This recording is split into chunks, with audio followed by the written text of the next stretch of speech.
Assalamualaikum warahmatullahi wabarakatuh. Saya ucapkan terima kasih kepada Anda yang telah klik di video saya ini. Mudah-mudahan Anda bertambah sehat dan baik-baik saja. Pada video kali ini kita akan bicarakan tentang koalisi dalam partai politik. Jadi dalam politik itu ada namanya koalisi. Koalisi ini artinya adalah gabungan dari beberapa partai untuk mencari keuntungan dalam jangka waktu yang tertentu. Jadi sifatnya koalisi ini adalah eh, sifatnya sementara dan tidak selama-lamanya, karena politik ini selalu berubah sesuai dengan situasi dan kondisi pada waktu itu. Jadi Presiden Prabowo, Presiden Indonesia yang ke-8 kemarin dalam ulang tahun Gerindra yang ke-17, dia agak berbeda sedikit. Dia mengajak partai-partai yang bergabung atau berkoalisi sama dia kemarin untuk melakukan suatu perjanjian bersama, koalisi permanen gitu. Jadi koalisi permanen, koalisi yang tetap, di koalisi yang tidak berubah dan berkelanjutan gitu. Jadi biasanya dalam politik Indonesia setelah pemilihan presiden itu ada koalisi dari beberapa partai dan berlangsung hanya 1 atau 2 tahun. Karena apa? Tahun ketiga, keempat, dan kelima itu mereka sudah mempersiapkan diri untuk pemilu selanjutnya. Jadi mereka berkemungkinan ya koalisinya akan bubar gitu dan mereka akan mencari koalisi baru. Tetapi Prabowo belajar dari pengalaman tersebut, dia tidak mau hal itu terjadi kembali, maka dia ingin koalisi ini dipertahankan dan bisa berkelanjutan untuk ke depan. Jadi ini suatu hal yang sangat bagus, sangat menarik kalau kita lihat atau kita tinjau dari segi pembangunan dan segi ekonomi, karena ini bisa membuat ekonomi Indonesia makin bagus, makin maju gitu, karena tidak banyak terjadi kececokan di antara partai sama partai gitu. Tetapi kalau kita lihat dari segi politik atau segi demokrasi, maka ini suatu kemunduran. Karena apa?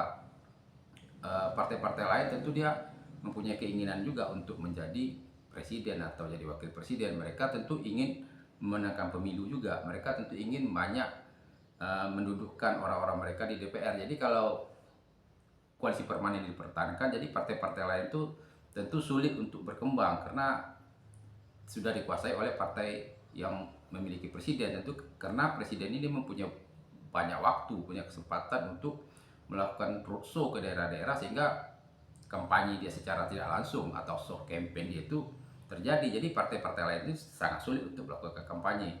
Jadi kalau koalisi permanen ini dibentuk, ini sangat membutuhkan partai yang sedang memimpin dan sangat merugikan partai yang pendukung gitu. Ya inilah yang akan dibentuk oleh Presiden Prabowo untuk membuat koalisi permanen.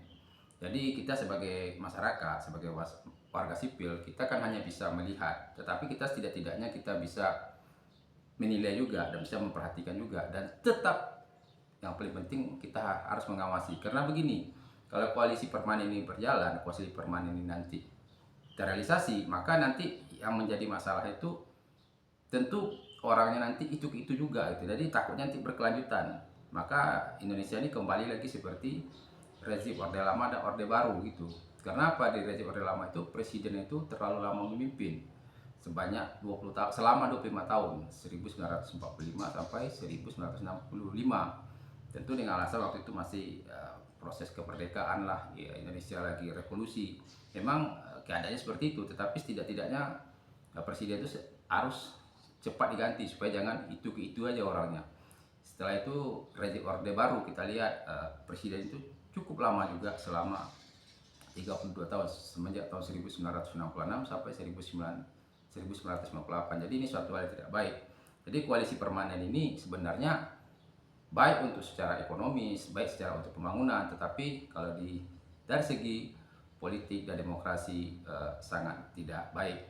Jadi kita sekali lagi sebagai warga negara harus mencermati dan mengawasi jalannya pemerintahan, karena kita lihat beberapa hari terakhir ini banyak terjadi aspek-aspek yang tidak menarik. Ada yang bilang keluar negeri aja dulu, nanti balik ke Indonesia lagi. Karena apa? Di Indonesia ini nampaknya sudah tidak aman untuk mencari pekerjaan. Seandainya ada pekerjaan tetapi gajinya tidak sesuai ataupun tidak sebesar negara lain.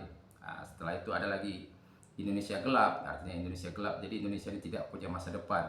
Jadi seharusnya para elit-elit partai kita itu, pemimpin-pemimpin kita itu memikirkan masalah-masalah yang terjadi pada saat ini sekarang yang lebih urgent, lebih penting gitu. Karena apa? Kalau bisa menyelesaikan masalah-masalah ini yang sangat penting ini dengan baik, maka koalisi permanen itu sebenarnya tidak perlu diucapkan, tidak perlu dibikin digabung-gabung kembali. Karena apa? Koalisi itu akan terbentuk sendiri karena sudah menunjukkan kinerja yang bagus. Jadi pemerintah itu dia harus menunjukkan kinerja dia yang baik dan benar sesuai dengan janji-janji kampanye dia dulu. Maka koalisi permanen itu terrealisasi dengan secara otomatis, secara alamiah aja gitu, tidak perlu diajak-ajak orang lain. Jadi itu adalah pengamatan atau penelitian saya secara pribadi. Jadi kalau seandainya ada yang Anda tidak sependapat, nanti Anda bisa bicara di kolom komentar, atau yang kurang-kurang nanti Anda juga bisa bicara di kolom komentar. Dan saya ucapkan juga terima kasih kepada Anda yang telah melakukan like, comment, and share, dan tentu juga subscribe serta follow di channel saya ini. Mudah-mudahan Anda bertambah sehat dan baik-baik saja. Dan nanti kita akan berjumpa di video-video selanjutnya dengan tema-tema yang lain. Assalamualaikum warahmatullahi wabarakatuh.